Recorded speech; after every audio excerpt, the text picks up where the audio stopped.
Hi guys, I hope you're all doing well this morning. My name's Lucy for those of you that don't know me. If you don't know me, you'll most definitely know my family and my dad. I'm a Hurd, I'm one of them. But I just want to start off by saying thank you for inviting me to come and share a thought of the day with you today. For those of you that have been watching, you'll know that we've been working our way through all the different parables. So I'm going to do the exact same thing today, and I'm going to read to you the parable of the workers in the vineyard. And we find it in Matthew 20, verse 1. So I'm just going to start reading from there. For the kingdom of heaven is like a landowner who went out early in the morning to hire workers for his vineyard. He agreed to pay them a denarius for the day and sent them into his vineyard. At about 9 in the morning, he went out and saw others standing in the marketplace doing nothing. He told them, "You also go and work in my vineyard, and I will pay you whatever is right." So they went. He went out again at about noon and at about 3 in the afternoon and did the exact same thing. At about 5 in the afternoon, he went out and found others still standing around. He asked them, "Why have you been standing here all day long doing nothing?" "Because no one has hired us," they answered. He said to them, "You also go and work in my vineyard." When the evening came, the owner of the vineyard said to his foreman, "Call all the workers and pay them all their wages, beginning with the last ones hired and going on to the first." The workers who were hired at about 5 in the afternoon came and each received a denarius. So when it came to those who were hired first, they expected to receive more. But each one of them received 1 denarius. When they received it, they began to grumble against the landowner. These who were hired last worked for only 1 hour, they said, and you have made them equal to us who have borne the burden of work and the heat of the day. But the landowner replied to them, "I am not being unfair to you, friend. Didn't you agree to work for a denarius? Take your pay and go.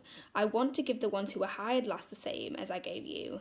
Don't I have the right to do what I want with my own money, or are you envious because I am generous? So the last will be first and the first will be last." So yeah, just to sum that story up, it is a story about a landowner who hires a load of workers to work in his vineyard, and he pays the same amount of money to the workers that worked all day as he did to the workers that had only worked part of the day, because he was a really generous guy. But as you can imagine, for the workers that had worked all day long felt that this was unfair. They felt like they'd worked longer, they'd worked harder, and they shouldn't have been given the same amount of money. But one thing that I really want to focus on about this story and really want to concentrate on is the fact that the workers that had worked all day long were very happy with what they were getting paid. They were content with the amount of money that they were getting until they found out that the other workers that hadn't worked all day was getting the same. And then suddenly they weren't happy anymore, because they felt like they deserved more. They saw what the other workers had got and they were jealous, and they felt like the other workers had gotten a better deal. And they weren't happy anymore. And I think that can be so relatable to our lives sometimes, because I think quite often we can be quite happy with what God's given to us. We can be quite happy for the things that we've got in our lives until we compare our lives to someone else. And then suddenly we're not happy with our lives anymore. We want what they've got. And I really think that can be something that is just really unhealthy for us, because unhealthy comparison sucks the joy out of everything. But I suppose the question is, like, how do we get over that? Like, how do we combat that? And something that I know from my past experience, and something that I strongly believe, is that gratitude kills comparison.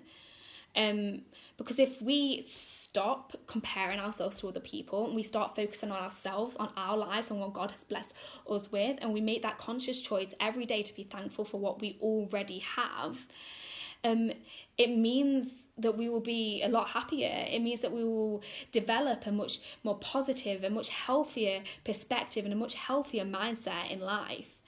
And I think obviously that's important every day and in every season to have a healthy perspective. But I think right now, with the season that we're currently in, it's all the more important to make sure that we're maintaining that healthy, positive, happy mindset. Because we're going to need that in order to get through this season. But not only to get through this season, we need it to gain something from this season. And obviously I know that every single person goes through different seasons in life, and some seasons are harder to be more thankful in. But a pastor that I know well once said something that really, really stuck with me. And it is such a simple statement, but it has so much truth in it. And he said that we will always have more to be thankful for than we will to be sad about. And there's just so much truth in that. And I believe that, because I believe that as long as we have a relationship with God, we will always have something to be thankful about.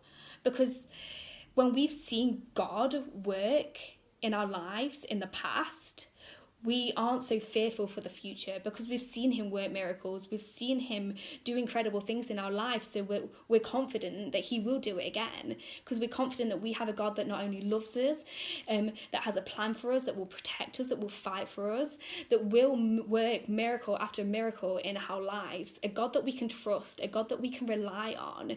And when we are confident in that, and when we have that relationship with God, that trust in him, we will always have something to be thankful for.